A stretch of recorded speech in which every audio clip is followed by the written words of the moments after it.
പക്ഷെ അമ്മേ, അവളും പ്രിയനും തമ്മിൽ അമ്മ കരുതുന്ന പോലെ ഒന്നുമില്ല. അവര് തമ്മിലുള്ളത് നല്ലൊരു സൗഹൃദമാണ്. മോഹനോടും ജയന്തിയോടും സൗന്ദര്യോടും കൂടെ ജോലി ചെയ്യുന്ന എല്ലാവരോടും ഉള്ളതുപോലെ ഒരു സൗഹൃദം. സർ, അകത്തേക്ക് വരൂ. എന്താ ഇവിടെ തന്നെ നിന്നളഞ്ഞ് കേറിയിരിക്കുക? ഇല്ല പ്രിയൻ, ഞാൻ അമ്മയോട് ഒരു കാര്യം സംസാരിച്ചോണ്ടിരിക്കുക.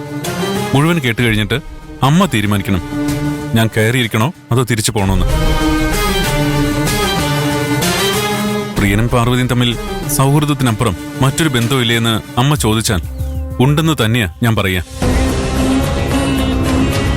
പക്ഷെ അത് അമ്മ കരുതുന്ന പോലെ ഒരു ബന്ധമല്ല. പ്രിയൻ അവളെ പല കാര്യങ്ങളിലും സഹായിച്ചിട്ടുണ്ട്. ഞങ്ങളുടെ ഗാർമെന്റ്സിൽ അവൾക്ക് ജോലി വാങ്ങിക്കൊടുത്തതും ഹോസ്റ്റലിൽ താമസ സൗകര്യം റെഡിയാക്കി കൊടുത്തതും കമ്പനിയിൽ അവൾക്കുണ്ടായ പല ബുദ്ധിമുട്ടുകളും പരിഹരിച്ചു കൊടുത്തതും പ്രിയനാ.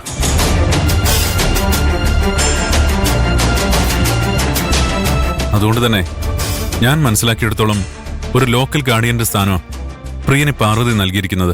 അതുകൊണ്ടാ പ്രിയനൊരു അപകടം സംഭവിച്ചപ്പോ സ്വന്തത്തിൽപ്പെട്ട ഒരാൾക്ക് അപകടം സംഭവിച്ചതുപോലെ അവൾ വിഷമിച്ചത്, ഇപ്പോഴും വിഷമിക്കുന്നത്. പാർവതി കാരണം പ്രിയന് ചില പ്രയാസങ്ങൾ അനുഭവിക്കേണ്ടി വന്നിട്ടുണ്ട്. ആ ഒളിക്യാമറ ഇഷ്യൂയാ ഞാൻ ഉദ്ദേശിച്ചത്. ആ വിരോധം കൂടി മനസ്സിൽ വെച്ച അമ്മ അവളെ ഒരു ശത്രുവിനെ പോലെ കാണുന്നത്. ഒളിക്യാമറ വിഷയത്തിൽ പ്രിയൻ അപമാനിക്കപ്പെട്ടത് പാർവതിയുടെ ഭാഗത്തു നിന്നുണ്ടായ പിഴവ് തന്നെയാ. പക്ഷേ അവൾക്ക് പറ്റിയ തെറ്റ് അവൾ തിരിച്ചറിഞ്ഞപ്പോ പ്രിയനോട് മാപ്പ് പറയാൻ അവൾ മടി കാണിച്ചില്ല. ഇവിടെ വന്ന് അമ്മയോട് മാപ്പ് പറഞ്ഞെന്നാ ഞാൻ അറിഞ്ഞത്. തെറ്റ് തിരിച്ചറിഞ്ഞ് മാപ്പ് പറഞ്ഞവരോട് വീണ്ടും വിരോധം സൂക്ഷിക്കുന്നത് ശരിയാണോ അമ്മേ? പരിക്ക് പറ്റിയ പ്രിയനെ മടി കടത്തിയ അവൾ ഹോസ്പിറ്റലിലേക്ക് കൊണ്ടുപോയത്. അവിടെ എത്തുന്നതുവരെ അവൾ കരഞ്ഞു പ്രാർത്ഥിക്കുകയായിരുന്നു. അവളുടെ ടെൻഷനും സങ്കടവും ഞാൻ നേരിട്ട് കണ്ടതാ. അബോധാവസ്ഥയിൽ കിടക്കുന്ന പ്രിയനെ അവൾ അവസാനമായി കണ്ടത്. ആ രൂപ അവളുടെ മനസ്സിലുള്ളത്. അതുകൊണ്ടാ അവൾക്ക് സമാധാനമില്ലാത്തത്. പ്രിയന്റെ ശബ്ദമെങ്കിലും ഒന്ന് കേൾക്കാൻ കഴിഞ്ഞാൽ അവൾക്ക് അത്രയെങ്കിലും സമാധാനം ലഭിക്കുമെന്ന് കരുതിയ മോഹന്റെ ഫോണിൽ നിന്ന് അവൾ വിളിച്ചത്. അവൾക്ക് പ്രിയനോട് സംസാരിക്കാൻ കഴിഞ്ഞില്ലെന്ന് മാത്രമല്ല, അമ്മ വീണ്ടും അവളെ വഴക്ക് പറയുകയും ചെയ്തു. സഹായങ്ങൾ ചെയ്തു കൊടുത്ത ഒരാളോട് സൗഹൃദം സൂക്ഷിക്കുന്നത് തെറ്റാണോ അമ്മേ? ഒരാൾക്കൊരു അപകടം സംഭവിച്ച അതോർത്ത് സങ്കടപ്പെടുന്നത് ഒരു തെറ്റാണോ? അയാളെ കാണാൻ ആഗ്രഹിക്കുന്നതും അയാളുടെ സുഖവിവരം അന്വേഷിക്കുന്നതും ഒരു കുറ്റമാണോ? പ്രിയനെ ഒന്ന് കാണാൻ പോലും കഴിയാത്തതിന്റെ സങ്കടത്തില ഇപ്പോഴും അവള് കരയുക. അവളെക്കുറിച്ചുള്ള തെറ്റിദ്ധാരണകൾ മാറ്റണമെന്നാ എനിക്ക് അമ്മയോട് പറയാനുള്ളത്. പ്രിയനെ കാണാൻ അവൾക്ക് പെർമിഷൻ കൊടുക്കണമെന്നാ എനിക്ക് അമ്മയോടുള്ള റിക്വസ്റ്റ്.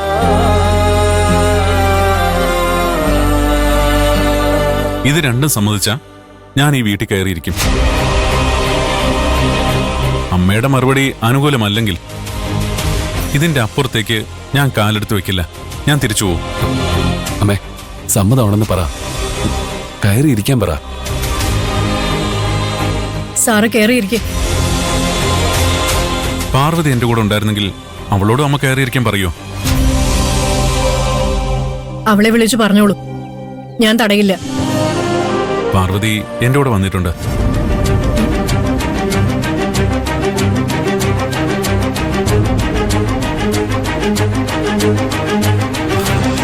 പാർവതി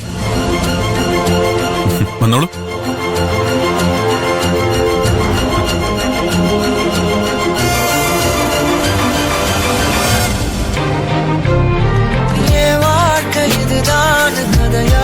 சொல்ல உன் பேரு இல்லாம ஒரு பக்கம் இல்ல. தீராத தீயாக நான போதும் நீயோர நீ தாண்டி என ஏத்துன.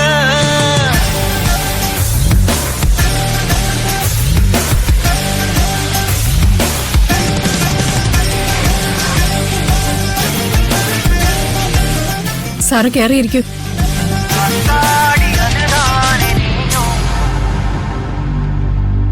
വരൂ.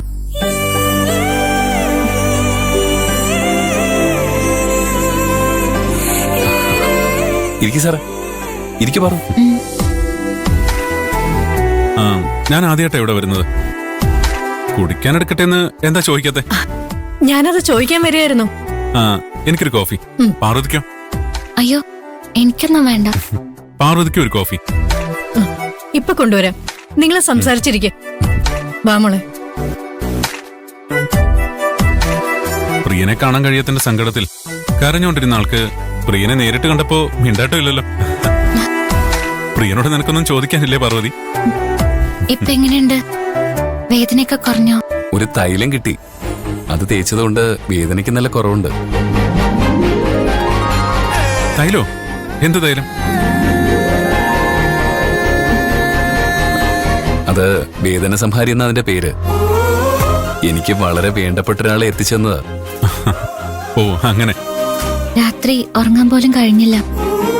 ഫോണില് സംസാരിക്കാൻ ശ്രമിച്ചിട്ട് അതും നടന്നില്ല. പാറു വിളിച്ചിരുന്നെന്ന് ദർശന ഇപ്പോഴാ പറഞ്ഞത്. എനിക്കൊന്നുമില്ല പാറു, ഞാനിപ്പോ ഓക്കെ. നാളെ മുതൽ ഗാർമെന്റ്സിൽ വരും. ഇതൊക്കെ വലിച്ചു പറിച്ച് കളഞ്ഞിട്ട് ഞാൻ തീർച്ചയായിട്ടും വരും. Thank you. എടുക്കു പാർവതി.